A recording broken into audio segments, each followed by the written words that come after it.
E aí, galera, bom dia. Estamos aqui na clínica hoje, recebendo a equipe da pediatria, uma equipe maravilhosa. Viemos tomar um café e conversar um pouquinho com vocês sobre dúvidas muito recorrentes aqui na nossa clínica. Eu sou a doutora Marcela, sou pediatra especializada em cardiologia infantil. Esse é o doutor Leonardo, nosso endocrinologista pediátrico. Temos a doutora Juliana, que é nutricionista, e aqui na clínica ela faz um trabalho muito legal com as crianças e com as mamães também. Então ela cuida dos bebês desde a gestação. E a doutora Isabela, que é ortopedista pediatra. E aí a gente resolveu se reunir e trazer para vocês as principais dúvidas para a gente poder conversar e mostrar nossa proposta, que é promover saúde. Então, para começar, queria contar para vocês um caso que a gente recebeu aqui na clínica essa semana, que é muito recorrente, acho que toda semana tem, né? Mas, enfim, nós recebemos uma família que trouxe o filho, que é atleta de futebol, e atleta mesmo, tem uma carga horária intensa de treino, né? Muitas horas por dia, treina bastante, compete. E eles vieram com uma queixa que é queda de rendimento. A criança começou a ir mais para o banco, estava cansado, não rendia no treino. E eles vieram procurar a equipe para entender o que estava acontecendo ali e o que a gente poderia fazer para ajudar. E aí, vamos lá, vamos contar para eles o que a gente fez com essa criança, né? Ele foi para a Ju também, né, para ver a parte nutricional. Primeiramente, obrigada, né, pelo convite. Essa oportunidade de trocar essas ideias aqui são muito legais. A gente consegue que o paciente evolua cada vez mais, né? Eu acho que isso é super importante. E, na verdade, né, isso é muito comum, né? Eu sempre converso muito com os pais, entendo eles também, sabe? Porque eles têm uma rotina muito pesada, as crianças já têm essa rotina pesada de treino, são crianças novas que têm que ter um alto rendimento e têm que chegar no clube se posicionando de uma forma, de um nível muito alto, né? E elas são muito exigidas de diversos lados, dentro de casa, colégio, no próprio clube. Então, assim, uma coisa que eu acho que é super importante, e isso é um alerta para os pais, né, pais de atleta, é que é super importante fazer todo um tratamento prévio, né? A criança iniciou, vai iniciar num clube, aquela criança que começa ali mesmo, numa categoria de base, sub-7, sub-8, é importante. No esporte recreativo. Exato, exato. Tá fazendo um esporte, com certeza, ela tá fazendo, não faz esporte. Assim como nós, adultos, quando nós entramos num esporte, a gente tem uma diferença calórica, a gente tem que suprir aquela energia que a gente está perdendo ali, né? A criança brinca, né? O que é ótimo, ela deve continuar brincando muito, né? E levar até o esporte de uma forma mais leve. Concordo. Coisa que dentro do consultório eu não vejo muito, tá? Sim. Eu vejo uma coisa muito rígida, a criança muito ali determinada. Sobrecarga enorme. Sobrecarga muito grande psicologicamente que também. Não é o ideal, né? Aí a gente tenta trazer um pouquinho mais de leveza. De leveza, exatamente. E aí eu tento fazer isso com a alimentação, né? Eu pego uma criança que praticamente o dia inteiro, né, uma correria muito grande de colégio, aí vai pro clube, aí depois tem o personal, depois tem um outro clube, e é uma carga intensa, sendo que não tem aquela... Eu brinco, né, com as crianças, quando são crianças menores, sobre o carro e o combustível, né? Não adianta você ser uma Ferrari e eu colocar um péssimo combustível dentro de você, você não vai andar. Entendeu? É pior que eu falo a mesma coisa. Eu falo sobre a Ferrari. Até a Ferrari é igual. Mas não adianta ser uma Ferrari. E a gente tem que colocar, né, os alimentos... Assim, não existe alimento correto, errado, não é isso. É ajustar a alimentação da criança, né? Muitas vezes, elas também utilizam alimentos muito ultraprocessados, que são práticos, né? Pacotinhos, tic.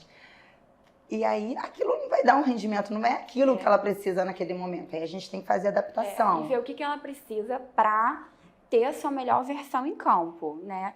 Então, assim, a questão nutricional, eu acho que é um fator importante para queda de rendimento. A criança chega, não comeu antes o que precisaria comer, né? Ou então comeu muito em cima do treino, o dia anterior foi uma dieta ruim e depois do treino, dependendo da intensidade também, o que vai ser dado para aquela criança para ela poder repor o que ela gastou ali. Exato. E ter pleno funcionamento do seu corpo, né? Então, assim, a questão nutricional é importante, foi uma das coisas que a gente ajustou. A outra questão é que os pais vieram com uma ideia muito fixa da suplementação, né? E a gente que trabalha com criança atleta, a gente pega muito isso. Os pais querem a fórmula mágica para dar para a criança, Exatamente. achar que vai dar um negocinho, um pré-treino, que a criança vai arrebentar, né? Já é uma cápsula. Só que eles não têm a questão da comida, gente, que a comida é mais importante. Aí eu tenho, né, mas tive uma recente agora, família. Gente, não tinha vitamina no prato da criança, não tinha salada, não tinha nada demais. Era uma alimentação bem pobre, nutricionalmente falando. Geralmente arroz com carne, né? Bem monótona, Mais né? nada. Os isso que lanches eles comem. ruins, e eles queriam o pré-treino, eles queriam o suplemento, uma vitamina que a criança tomasse todo dia, para ter certeza que a criança ia ter os nutrientes adequados, né? Aí a gente tem que também fazer a educação dos pais, porque geralmente o pai também tem muito erro alimentar. Mas, enfim, aproveitando esse gancho, a criança precisa de suplementação? Quando fazer? O que pode, o que não pode, né? Eles querem, logo os adolescentes querem tomar whey, aí tem gente que acha que é totalmente proibido. Mas será que é necessário? Como é que a gente faz esse ajuste aí? Então, quando a gente pega uma criança que tem uma rotina tão pesada como tem, na verdade o whey protein, né, que é a proteína do soro do leite, ele entra ali como um suporte proteico, né? Na verdade, se a criança tivesse uma rotina tranquila, se ela fosse em casa, às vezes eles não vão em casa, eles saem do colégio e eles vão. Então, o whey protein, ele entra assim, só que ele entra de acordo com o peso da criança. Ele não entra assim, é uma dose, é isso. Não, a gente faz uma conta certinha. Aquela criança precisa, vai precisar de uma dose, vai precisar de meia dose. Olha, coloca uma colher de sopa, que isso vai funcionar bem. E sempre Na verdade, individualizado, né? Sim, super individualizado. E não é só isso, né? E é também a questão de que, às vezes, a criança nem faz uma sobrecarga tão grande de exercício e a alimentação que ela tá ingerindo já é suficiente. Sim, e mesmo assim, os pais querem alguma coisa a mais, não, né? isso acontece Então, muito. isso acontece demais. E quando Isso eles não vêm acontece, querendo que a criança cresça? Aquela criança que é baixinha. Não, isso é o que mais quer. Na verdade, chega no É. consultório de nutrição, uma criança que tem uma genética, você vê, ela é bem magrinha, e eu falo, caramba, vamos ajeitar a alimentação. Mas eu sempre falo, olha, mas agora a gente precisa ali buscar o médico, o endócrino, fazer uma avaliação para ver se é necessário alguma outra alternativa, enfim. Porque a questão é sempre a altura. Muito correto. A maioria deles chega querendo assim, não, meu filho quer ser goleiro, ou meu filho é jogador de basquete, ele precisa chegar a 2 metros de altura. Né? Então, isso é o que mais chega. Né? Então, é uma criança de 10 anos, 11 anos, e que está, às vezes, até dentro da curva normal de crescimento, está dentro do alvo dos pais, né? E os pais querem que ele seja a mais do que aquilo que biologicamente ele foi programado, né? Então, muitos pais acham que você usando um hormônio de crescimento, você vai fazer com que aquela criança seja maior do que ela estava programada geneticamente. E isso não existe, né? Então, a gente tem que avaliar as crianças para ver se elas têm alguma deficiência de hormônio de crescimento. Porque só faz, né, quando é indicado, né? A gente quando só faz GH quando tem indicação absoluta e quando essa criança tem uma deficiência hormonal. Né? Existem alguns casos específicos, né, que a gente chama de baixa-estatura idiopática, em que, dependendo do caso, depois de estudo da curva de crescimento, da altura genética dos pais, a gente pode fazer indicação, mas isso tem que ser bem estudado, porque fazer um hormônio que uma criança normalmente já produz, geralmente pode levar a algum problema de saúde também. Né? Então, isso que os pais não entendem. Eu acho que né? o benefício tem que superar o risco, né? Não é Exatamente. uma criança que está ali saudável com tudo normal, que não está na altura que gostaria de ter e que os pais gostariam que a criança tivesse, porque também tem a questão da idealização, né, dos pais. E até na escolha do perfil do esporte, eu acho que isso é importante, assim, né? Porque, infelizmente, uma criança que vai ser muito baixa vai ser mais difícil de ser um jogador de basquete ou de vôlei de sucesso. Porque o esporte foi selecionando para esse lado. É a mesma coisa que acham, muitos pais também têm medo da ginástica artística, porque acham que a criança não cresce. Pelo contrário, na verdade, as meninas mais baixas são as que se dão melhor na ginástica artística, pelo né, perfil da pirueta, da atividade Eles perguntam delas. muito isso, se a ginástica vai ter impacto no crescimento. Então, assim, acaba que não é que a ginástica afeta todas as placas de crescimento da criança a esse ponto. É porque é a seleção natural do esporte. Geralmente elas se dão melhor, porque a mais alta é mais desengonçada. Então acaba indo por esse lado, mas não é que o esporte impede a criança de crescer, né? E acho que isso é uma idealização que a gente sempre tem que ser muito bem conversado, porque as expectativas às vezes são até a própria envergadura da criança para ser um nadador, quem sabe, assim, né? Tipo, um nadador menor vai ser mais difícil. Eu nunca digo que não vai conseguir, assim, jamais alguém vai ouvir que é impossível. Mas só os pais têm que entender que realmente não tem fórmula mágica de novo para fazer com que a criança tenha um braço do tamanho do braço do Phelps, entende? Então... Eu dou exemplo, eu fui bailarina, né? Me formei em escola de dança. E eu nunca tive o biotipo da bailarina clássica.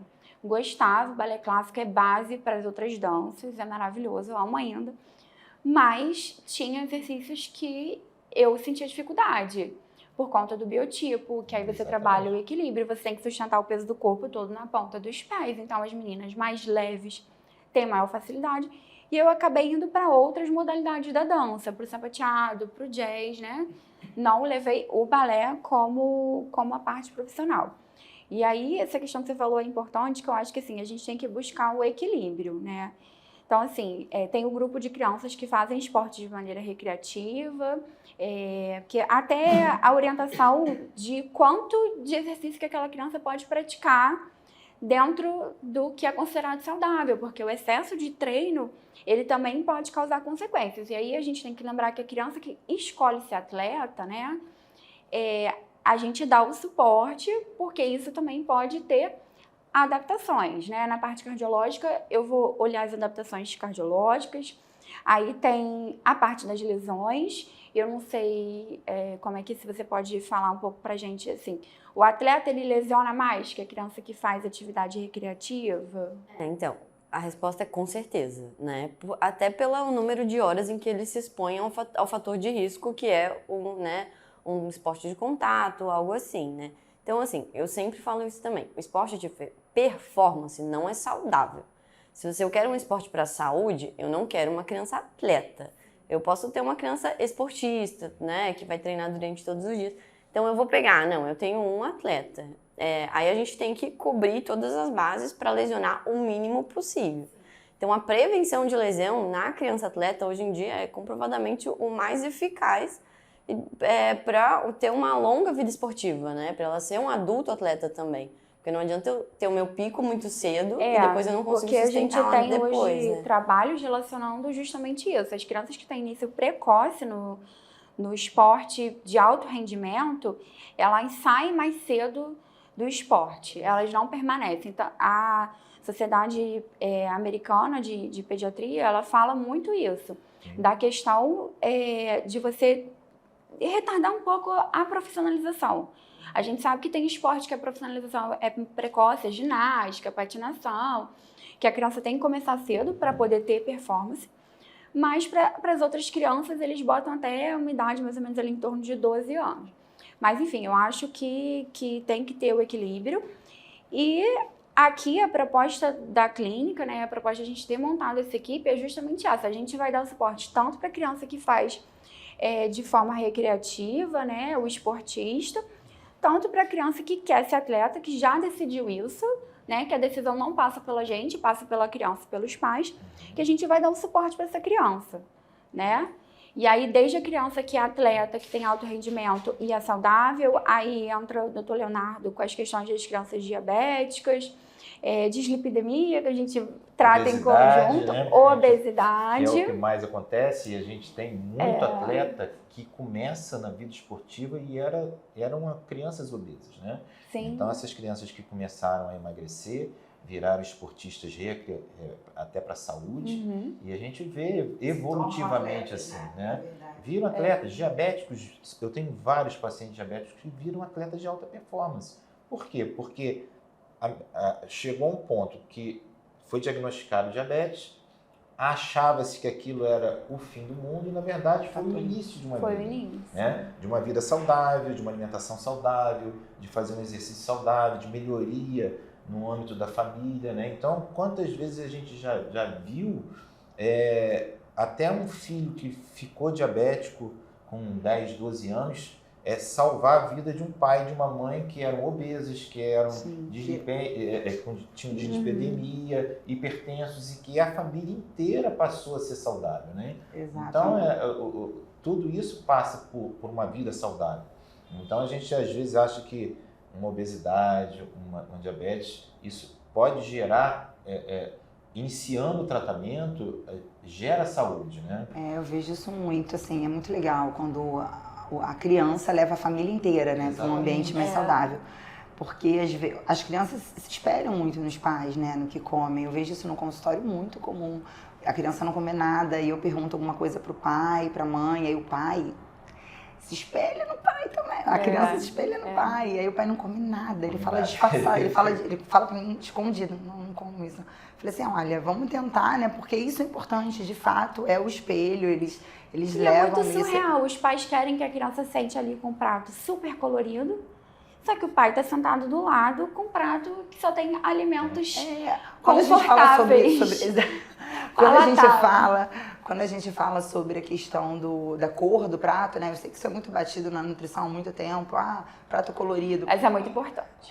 Então, o prato, quando eu falo do prato colorido é para facilitar, né? Porque eu não vou falar cada benefício de cada alimento, mas a cor quer dizer muito de cada nutriente que tem naquele a variedade. Prato. E uma coisa que eu falo, né? Vamos supor, outro dia eu atendi um paciente aqui que ele tinha 15 anos, ele não come nada. Ele é atleta, né, de categoria de base, ele não come nada mesmo. Então a gente fez o quê? Uma introdução alimentar aos 14 anos. Tem que voltar a introdução alimentar. E aí, tem que voltar igual a bebê, né? Introdução alimentar, porque não adianta ter esse embate do pai com a criança. Isso não vai resolver, ele não vai comer, não vai dar certo. Então o pai veio e falou assim, olha, mas você não come isso, não é possível, isso é uma delícia. Eu falei assim, não, ele não come, é um momento assim, primeiro vamos respeitar que ele não come, não adianta ficar impondo isso. Tem que ter na refeição, desde bebê, né, um clima tranquilo durante as refeições. Na fase adulta também tem que ser tranquilo, aquilo não pode ser... Em algum momento aconteceu com essa criança que não foi feita a introdução, então vamos fazer agora. E aí eu falo sempre para os atletas, tanto de 7 anos como de 14, atleta como crianças também, coloca do lado, primeiro ele tem que ver aquele alimento no prato dele. A pessoa que tem um arroz, o frango e batata no prato, do nada colocar um brócolis, aquilo ali é assustador. Fica estranho, né, à primeira vista. Aquilo é uma coisa verde no meu prato, eles falam uma coisa verde, né? Falei, não, deixa, vamos fazer o seguinte, você morde, tem a questão da textura, que muda, é totalmente diferente. Eles gostam muitas vezes da crocância, né? Então, morde daquele jeito, achou ruim, pode cuspir, cospe no guardanapo, coloca ali. Vamos tentar um outro, vamos mudar a preparação. A maneira de fazer faz muita diferença. Meu filho, por exemplo, não come cenoura cortada redonda, tem que ser tira. Mas isso é um negócio assim, entendeu? Ai, meu Deus, então a gente corta e tira. E aquilo, né? Às vezes, para você apresentar um novo alimento, para você fazer a criança chegar já na cenoura e comer a cenoura pura, você vai começar por onde? Você não vai enfiar a cenoura e obrigar ele a comer, você vai começar pelo bolo de cenoura. Né? Aí você já vai mudando a cara do alimento. Ó, a cenoura é bom. Tá no bolo, você não gostou, tá gostoso. Eu sempre colocar ali no prato da criança e todos, é legal essa coisa de você comer junto com o seu filho, você tá comendo, o seu prato tá bem similar ao dele, entendeu? Sim. E você mostrar o quanto isso é legal. Isso acontece, é muito comum, da criança não comer e a mãe tá comendo e ele olha, bom, mamãe? E provar, e passar. Enfim, é uma introdução. E aí a gente fez, né, a introdução com 14 anos. E uma coisa, esse menino, que é atleta, ele comia uma vez por semana uma sopa, com tudo da vida dentro da sopa. Aí eu falei, porque né, isso é uma questão de consciência, os pais com consciência pesada. Porque ele não tá comendo. Mas então, ele come a sopa e tá tudo ali. E tá tudo ali, então acabou. Eu falei, olha, não, a sopa, nível de nutrientes e tal, tudo bem. Só que ele nunca vai aprender a comer. Vai ficar ali. Porque ele não... É a mesma coisa da criança que utiliza sopa. né? O Batida. bebezinho que faz ali com 6 meses, você liquidificar a comida, não é indicado exatamente por isso. Não tem textura, Não tem sabe o gosto de textura. cada coisa. Exato. E acho que assim, por cada detalhe desse, que é importante, ter a equipe de pediatria. Então, vamos pensar, essa criança, ela tem que passar por todo mundo. Sim. Né? A criança obesa, a criança atleta, precisa do endócrino, precisa do cardio, precisa da nutrição, precisa da ortopedia, né? Até pra gente conseguir, às vezes, pegar uma criança obesa que não tá fazendo atividade e ajudar ela a conseguir, porque pegar e falar, ó, vai fazer atividade, vai comer bem. Só isso não adianta, a gente tem que estar ali, né? E aí tem a questão também do obeso, né, no esporte, porque eles desistem mais rápido, porque eles vão cansar mais, né? E aí não só o obeso, mas o sobrepeso em menor grau também causa dificuldade. E aí eles não vão ficar, porque vai cansar mais rápido, né? Eles desistem. Aí o treinador, às vezes, quando não tem esse olhar, não vai resgatar aquela criança, né? Mas é muito importante. Vai virar a criança do banco, assim, que odeia educação física, classicamente, né? E assim, pro adulto, a gente tem que pensar, a gente ficou anos sem correr, de repente, amanhã comecei a correr. É difícil, mas o adulto tem disciplina, a criança não tem. Então assim, aí vem a criança obesa, chega no consultório, tem dor em tudo.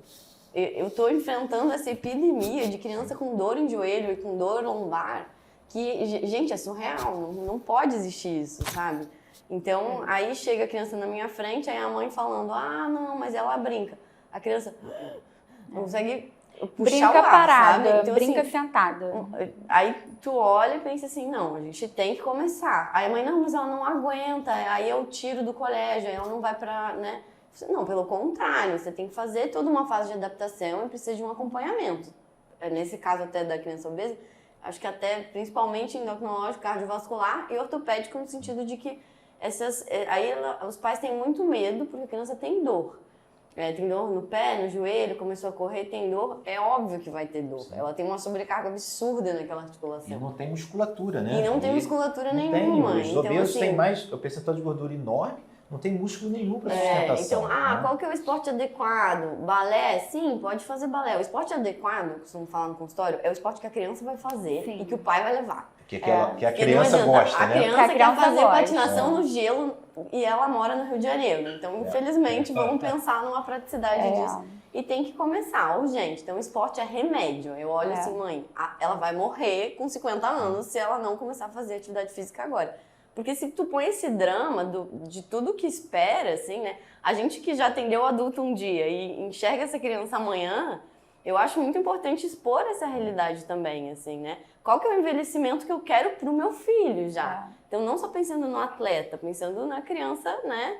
E investir realmente nisso. E aí, quando você traz a família junto no esporte, na atividade física, geralmente é um coletivo que vai evoluindo junto, né? E é muito mais fácil. Então, assim, acho que, né, trazer tudo isso também é importante. E ortopedicamente, sim, precisa da assistência ortopédica contínua, porque as crianças vão ter dor. Então, preciso separar o que é a lesão e o que é a dor de um músculo que nunca se mexeu antes e está se acostumando. Exatamente. Aquele músculo que estava parado lá, que nem sabia que existia, né? Então... porque assim, o exercício físico é remédio. E a gente está aqui para ser essa ponte, para ajudar, para falar para os pais o que é esperado, o que está certo, o que tem que olhar com mais cuidado. Porque, assim, ao contrário do que se pensa, a criança que tem qualquer patologia, a solução também é o esporte. Até os cardiopatas, as crianças que operaram o coração, são raros casos, assim, na cardiologia, pelo menos, que a gente vai falar que aquela criança não vai praticar nada. Né? Porque o benefício de um cardiopata, de uma criança que operou o coração, que não tem nenhuma contraindicação absoluta, de estar no esporte para a qualidade de vida dele, é muito maior do que se ele ficar sedentário, né? O risco de ficar sedentário é muito maior. E a mesma coisa as patologias ortopédicas, assim. Os pais têm medo. Tem uma escoliose leve, tem algum... o joelho meio encurvado, coisas assim, alguma deformidade baixa. Pé chato também, pé chato, todo mundo trata o pé chato como se fosse uma entidade absurda e uma grande parte da população sempre teve pé chato. Você vai ver o pai e a mãe tem pé chato também e eu falo, não, gente, é normal, pode deixar correr, não precisa, pé chato não é impede, né? uma condenação, entende? Então eu acho que é muito isso, assim, enxergar que Algumas limitações são exigem uma adaptação do esporte, né? Até uma limitação, né, funcional, às vezes, da criança. E algumas não representam absolutamente limitação nenhuma, e a criança pode, às vezes só falta um profissional para olhar e falar, não, tá tudo bem, a vizinha vai falar, a avó vai falar que não pode, mas tem um médico aqui na sua frente, ou um profissional de saúde, um nutricionista, falando sim, vai, entende? E existe a dor do crescimento? Então, Existe. Ela é de verdade? Isso é uma outra coisa assim, né? Crescer não dói, isso é um fato. Só que a dor do crescimento é uma entidade que a gente trata em consultório, que foi caracterizada dessa forma, o nome virou dor de crescimento, porque ninguém sabe exatamente o que causa. Mas ela não está relacionada, ao contrário do que se acha, com os picos de crescimento da criança, por exemplo, não é no estirão, né? E tem até uma revisão que foi publicada ano passado sobre o que causa isso, né? Então, geralmente são crianças na faixa dos 5 anos, que tem uma dor que acorda à noite. É uma dor ou em joelho, ou em tornozelo, ou na face anterior da perna. É o clássico. Acorda chorando, é muita dor, muita dor, muita dor. Aí passa um mês com muita dor e de repente para. E aí, assim, uma corrente acha que é uma explicação vascular, outra corrente acha que é uma criança hiperativa. Mas não, a gente vê que não tem relação com o dia que a criança brincou mais, com o dia que a criança fez esporte. Então, a última evidência mostra algum grau de que uma deficiência de vitamina D pode ter relação com crianças sentir mais ou menos dor. Então eu acabo sempre, nessas crianças com dor de crescimento, eu acabo dosando no consultório e encaminhando para uma avaliação, né, também. Porque é o que a gente tem para tentar, na verdade. Entendi. Mas vai passar, o importante é tranquilizar os pais, né, de que é normal.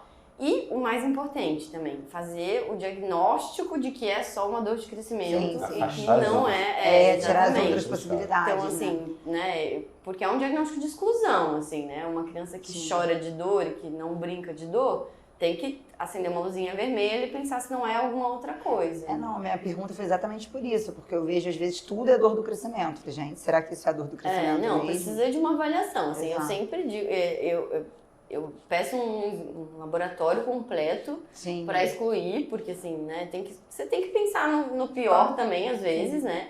A não ser quando vem muito característico, que é uma dor muito leve, uma coisa muito, né, assim...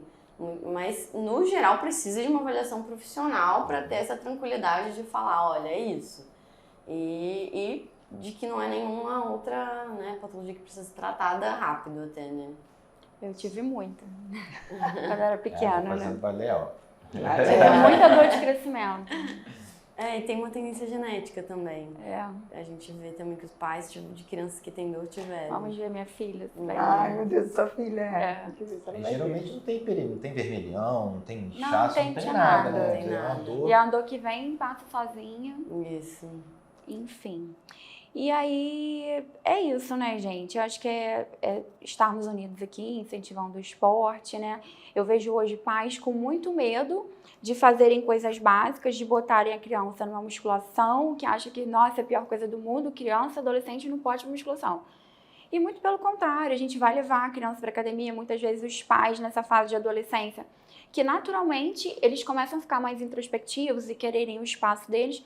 De repente, até um momento legal para os pais levarem para academia e estarem juntos, né? Não escondendo da musculação. Às vezes eles ficam com medo, porque vai para musculação, vai deformar o corpo, vai parar de crescer, ou vai querer tomar bomba, que tem muito adolescente usando hormônio. Mas esconder, proibir é muito pior, informar e levar, você vai estar se aproximando muito mais do seu filho. E não causa mal nenhum, né? Desde que bem orientado. Eu acho que tudo é questão de equilíbrio, né? Se você tiver um equilíbrio, tiver um profissional que vai acompanhar esse adolescente na academia com um olhar individualizado, né? Personalizado para ele, né? Que nem aqui tem no Ipanema Health Club, a gente trabalha aqui assim, né? Trabalha com profissionais que vão olhar individualmente o adolescente, né, e não ele ficar jogado e sem um acompanhamento, sem uma visão.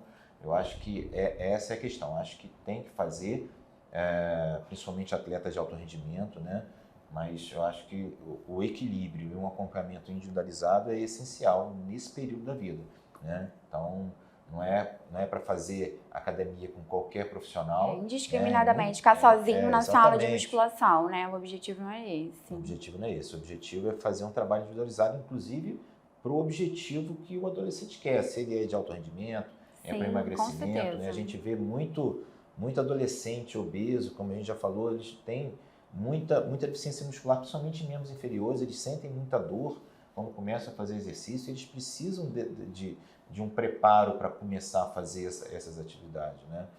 Então, acho que é importante fazer, mas desde que tenha esse equilíbrio e não vá para academia. Eu não faço esporte nenhum, eu não preciso emagrecer, eu quero ir para academia, ficar bombado, usar um monte de hormônio, um monte de bomba, e a gente sabe que isso acontece. Mas né? o que eu vejo, assim, adolescentes, falando até do esportista, não do atleta, né? O obeso, ele se incomoda com aquele clima de academia, né? Sim. Ele acha que é um clima muito hostil, ele acha que todo mundo está olhando para ele. Por isso que é tão legal um ambiente que não é aquele ambiente tão pesado da academia, né? Que isso, de fato, eles sentem, eles não vão por causa disso. Eles querem emagrecer em casa para poder passar e ir para academia. Vai depender, acho que, de cada criança, de cada objetivo, né? É individualidade. E, Léo, e assim, quando que a mãe tem que procurar um endocrinologista pediátrico? Vamos lá, situações mais comuns que você recebe. As situações mais comuns, né, que a gente recebe na endocrinologia pediátrica, a mais comum seria a baixa estatura, né? Então, a avaliação de crescimento, de avaliação ponderoestatural, né? Uma criança que está com sobrepeso, com excesso de peso, avaliação de puberdade, as puberdades que são precoces, né? Nascimento do pelo, de mama, antes da hora, né? Ou a puberdade atrasada, aquela criança que ainda não entrou em puberdade, né? Problemas de tireoide na infância e na adolescência, né? Avaliação ponderoestatural de uma criança que esteja, ou adolescente que esteja fazendo atividade de alto rendimento, né? Então, essas são as patologias mais comuns que chegam no consultório para tratar, né? Se vocês precisarem de algum desses atendimentos, a gente está aqui à disposição para atendê-los. E, Joa, e aí, quando que a mãe tem que levar a criança no nutricionista ou quando que a mãe tem que começar a se preocupar com a nutrição aí, com a saúde da criança? Então, isso tudo tem que começar antes da concepção, né? Antes da criança nascer, né? Quando o casal já pensa em gerar aquela criança, tem que vir trazer ao consultório para a gente programar, começar a se alimentar, ajustar a alimentação, digamos assim, né? Tem alguns alimentos que são importantes, que não podem faltar, algumas vitaminas que são super importantes e tem que estar acontecendo antes mesmo da concepção, tanto para a mãe como para o pai, né? Então, a partir daí, durante a gestação, tem que fazer um acompanhamento, que é super importante também, pensando na alimentação, suplementação, né, como que está o ganho do peso da criança. Por isso que é tão importante começar antes, né? Porque a gente pega aquele adulto para ele iniciar a gestação num peso adequado. Se não estiver adequado, a gente vai ajustar para ter uma gestação tranquila, não ter nenhuma intercorrência. E também, né, pensando na criança, não precisa ser uma criança atleta, né? Eu digo que a criança, o padrão da alimentação, quando você pensa ali na introdução alimentar, o quanto isso é importante, o quanto aquilo vai determinar a saúde da criança, o desenvolvimento da criança, a parte de cognição, né? Quanto a alimentação é tão importante, é a base ali de tudo. Então, até os 6 meses, o aleitamento materno ele é fundamental, ele é importante, né, para aquelas mães que conseguem. A partir dos 6 meses, a introdução alimentar ela é super importante e fundamental. E no decorrer da vida da criança, né, falando de uma forma geral. No atleta, a nutrição ela vem de uma parte fundamental, porque falta suprimentos, falta realmente ali os macronutrientes, os micronutrientes para demandar daquilo tudo. Então é isso, gente. Tô aqui aguardando vocês. Vocês podem contar comigo, com essa equipe. E obrigada mais uma vez. Só esquecemos de um detalhe. A gente tem muitos diabéticos, né? A gente tem Sim, pacientes diabéticos sim, que também são atletas, né? E com a nutrição, com a cardiologia. E é maravilhoso o diabético. A gente tá aqui à disposição para recebê-los, né? Porque o diabético, ele chega no consultório com muita questão de proibições, né? Não pode isso, não pode... E muitas vezes não é proibição, é inclusão, né? A gente tem que aumentar, melhorar a dieta, o perfil da dieta, o perfil de fibras daquele diabético. Então é isso, né? Complementando o diabético. Eu também. E Isabela, fala aí um pouquinho de como você consegue ajudar as crianças, né, com a ortopedia pediátrica. Então, a ortopedia pediátrica envolve 1 milhão de coisas que às vezes as pessoas nem imaginam, né? Eu costumo falar em consultório que a ortopedia pediátrica é uma forma de pediatria, porque as pessoas não relacionam muito isso, de que existe um acompanhamento, que os meus pacientes eu vejo quase todo ano, né? Porque a criança é muito dinâmica, então desde qualquer mínima deformidade, perna arcada para fora, perna virada para dentro, pé plano, né, o pé chato, qualquer tipo mini deformidade para acompanhamento, até uma criança atleta, uma dor crônica ou um trauma pontual, uma recuperação de um trauma, no caso do atleta, o retorno ao esporte, ou no caso de uma criança normal, entre aspas, começar um esporte, qual a forma segura, né? Qualquer tipo de queixa ou alguma coisa que tenha mudado no crescimento, até também indo para crianças com deficiência que queiram fazer esporte, criança com neuropata, paralisia cerebral, toda uma tendência agora também de inserir essas crianças nesse meio, crianças, né, ou até amputados, né, indo para esse extremo. Então tem 1 milhão de aspectos, né, a serem acompanhados por um ortopedista pediátrico. A assistência profissional é sempre mais válida. Quando que a avó sempre acha que precisa usar uma botinha ortopédica, precisa mesmo, então consulte um ortopedista.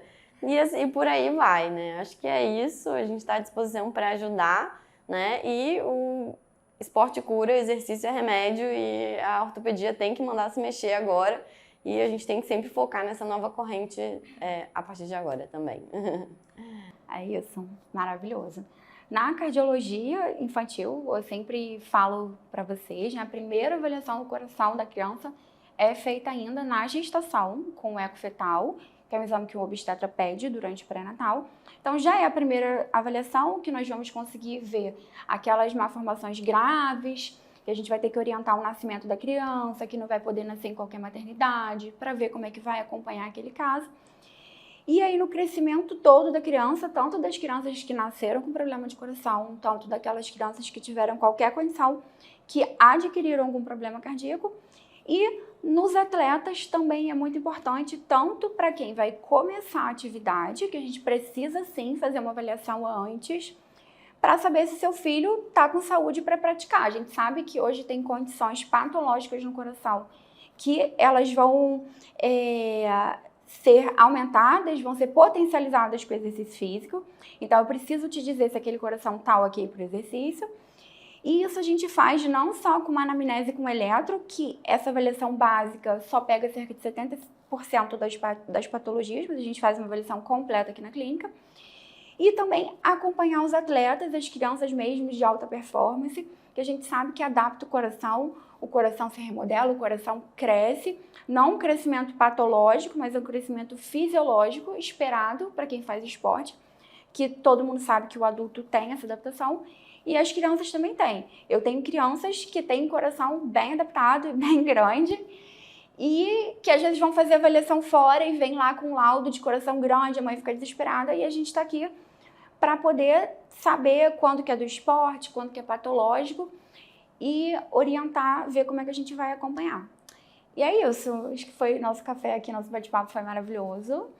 Equipe ótima, a gente está muito feliz de poder trazer isso aqui para todo mundo, para vocês aqui em Ipanema, coração do Rio de Janeiro, numa estrutura maravilhosa, com muita humanização, né? Aqui todo mundo trabalha com criança há muito tempo, tem as mamães, eu sou mamãe, a Ju é mamãe, e a gente tem esse lugar de fala, de entender vocês, né? Leonardo é pai, Isabela aí tem sobrinha, que eu sei, mas é maravilhosa com criança. E é isso. Estamos esperando vocês. Venham aproveitar o espaço e cuidar da saúde, prevenir e tratar o que precisa. É isso, gente. Obrigado. Obrigada.